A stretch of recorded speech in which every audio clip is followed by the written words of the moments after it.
Saturday the 25th of March, first day back on the allotment. First full day doing proper allotment stuff, getting ready for the season. I've got all sorts at home waiting to go in the ground. Potatoes are ready to go in, onions are ready to go in, garlic's ready to go in. I've got some seedlings just starting to come through. All the brassicas basically, I started them off first. They're not ready to go in yet, but the potatoes, garlic and onions, they really do want to get in the ground ASAP. I wanted to get up here last week, I wanted to get up here before that even, but it's only just stopped raining.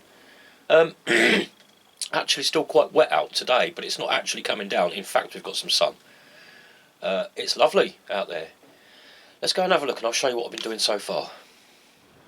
I haven't really even got all that much to do. The old no-dig heavy mulch method really helps out at this time of year because no weeds get their feet in over the winter. And any weeds that are living under there, they're just completely smothered out. They can't grow through that, you see. What I have had to do this morning was this bed here. That had sweet corn and butternut squash in it last year. And that's the bed that I didn't actually get round to covering over again properly. Because I put down layers of cardboard covered with straw. Obviously the cardboard rots away. Now you have to keep topping it up. And that bed, I didn't top it up last winter. So it did have, like you can see here, there's a few clumps of grass coming through. But this one just was completely uncovered, so it did have a few weeds. I've got rid of all those. And in the process, I am just so happy with the quality of my soil these days. It looks like peat. Look at this stuff, it's gorgeous. Absolutely beautiful.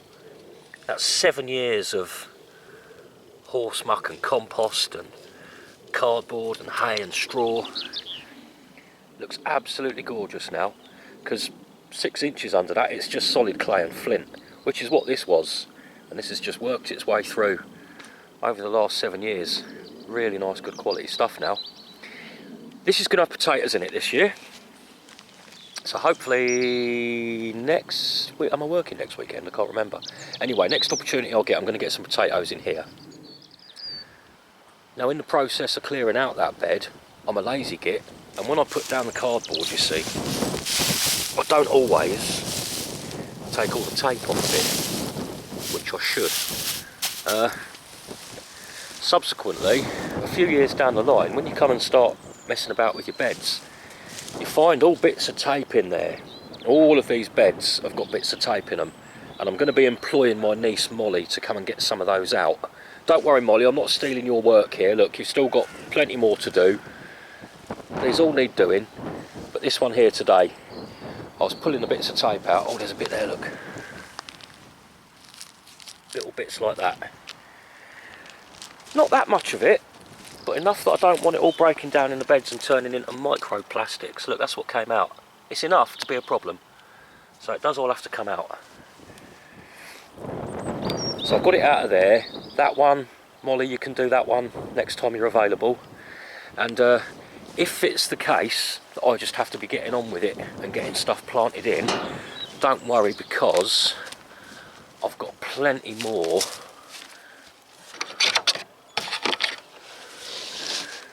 for you to be. See all that in there? Newspaper as well. That all needs the tape taken off before it goes on the ground this time, which is the way I should have done it the first time. And look, there's even more in here. So don't worry Molly, you can still earn your 10 quid. It's been a mild winter. In the greenhouse there I've got a maximum and minimum recording thermometer, and the coldest it saw in there this winter was -6.3, which really isn't all that cold. The ground's warming up pretty quickly, very nicely. I think all risk of frost has now passed, so I'm free to start seeding, sowing some more seeds at home. Some of the more tender stuff, I'll get some squashes and some melons and cucumbers on the go. I do need to weed out the strawberry bed. I might do that today actually, because they're going to start coming through pretty soon. and there's a lot of weeds in there. Because strawberries are so dense, I don't cover this. During the summer months when the strawberries are growing, they create their own ground cover, but obviously in the winter, go look, we've got some creeping buttercup there. I don't want that, that's horrible stuff. But you can see the strawberries are starting to put on a bit of green leafery. I will, actually, that's going to be my next task today. I'm going to get that weeded. If we have a look around, there's quite a few things, well, a lot of things, just starting to come to life. No sign of, this is my asparagus bed, no sign of any asparagus yet, but that won't be long. That is one of the very first crops you get. Now, the apple trees, the pear trees, the cherries and plums, they're all showing signs of life. Some buds appearing on the apple tree, one of the apple trees. More buds on this one. And then this cherry plum over here, nicely in a, hang on, let me get the sun right, nicely in blossom. It's one of those lovely trees that blossoms before its leaves come out. And like I said, I think we've passed all risk of frost this year now, so that's going to be fine. They're not going to get knocked off by the frost. The chokeberry coming to life. Honeyberry also coming to life. The pear trees are very close to getting some blossom. That one there's coming along. That's another cherry, sorry, that's a plum. That's another pear tree. I could do with having a fire. I've got little piles of stuff that I've cut back here and there, and I've also got quite a lot of wood that I took off of the trees over on the cider plot. But it's a windy day, and the wind's blowing towards the houses today.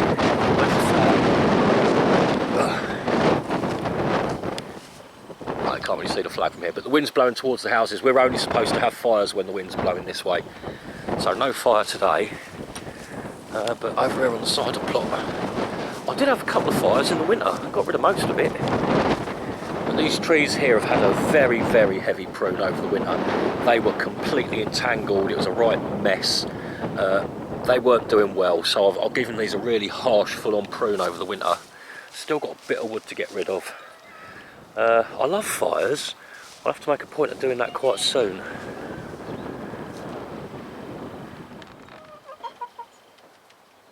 How you doing, girls? Do you want some corn? Shirley? What about you? Want some corn? Come on in. That's some corn.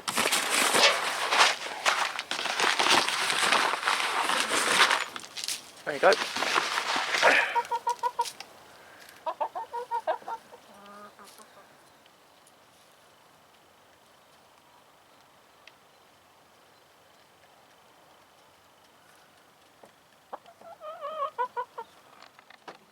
Now I keep hearing that the next supposed plague to beset mankind and throw the world into turmoil is going to be bird flu. I'm kind of half expecting over the next year or two to be told that I'm going to have to kill all my chickens. Come on then, I'll fight you for them. Over my dead body.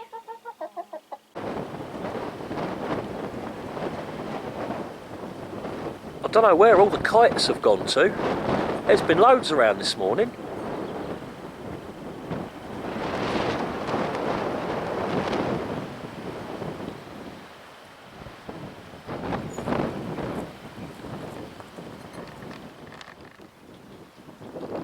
There they are.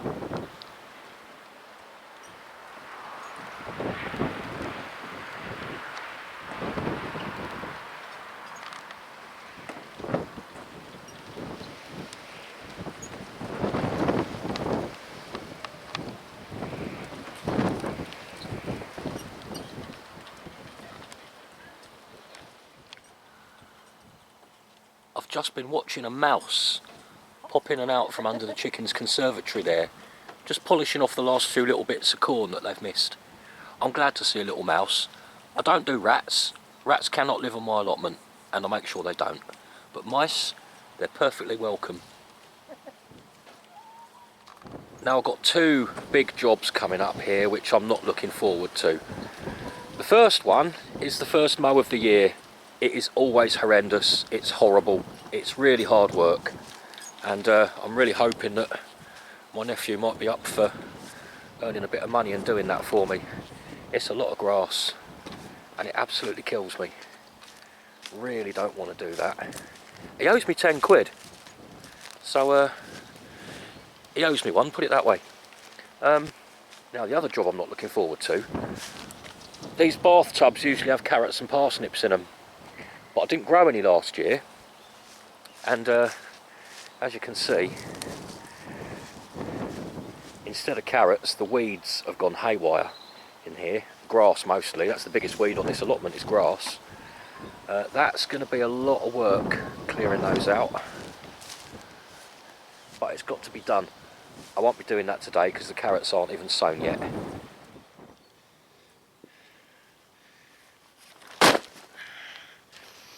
Change of plan.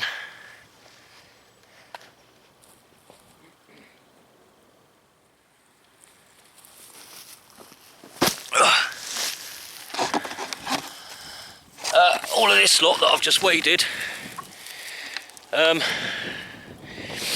if I just leave it uncovered, I'm going to come back next weekend and there's going to be all bindweed starting to come through. I know it. So strawberries can wait, actually. I'll give that another week.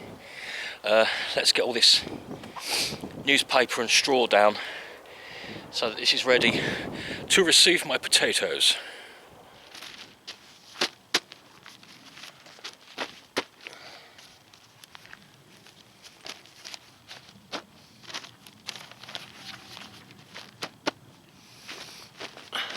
I'll do this with newspaper rather than cardboard because with newspaper I don't have to worry about getting the tape off. Some people actually go to the lengths of taking the staples out of the newspaper. To me that's just a bit over the top. That's just making unnecessary work for yourself. Anyway, this is going nice and easy. I'll get it all covered up in no time. Just having a little rest in a soggy, smelly bed of my own creation. I was enjoying the smell of this damp straw so much, and the sun's out, I thought I might just lay down in it for a bit. I've got mycelium growing in this damp straw where it's been here all winter. There's little mushrooms and mycelium growing all through it, and it's got that lovely mushroomy smell. You might not appreciate what I'm talking about, but it smells good to me.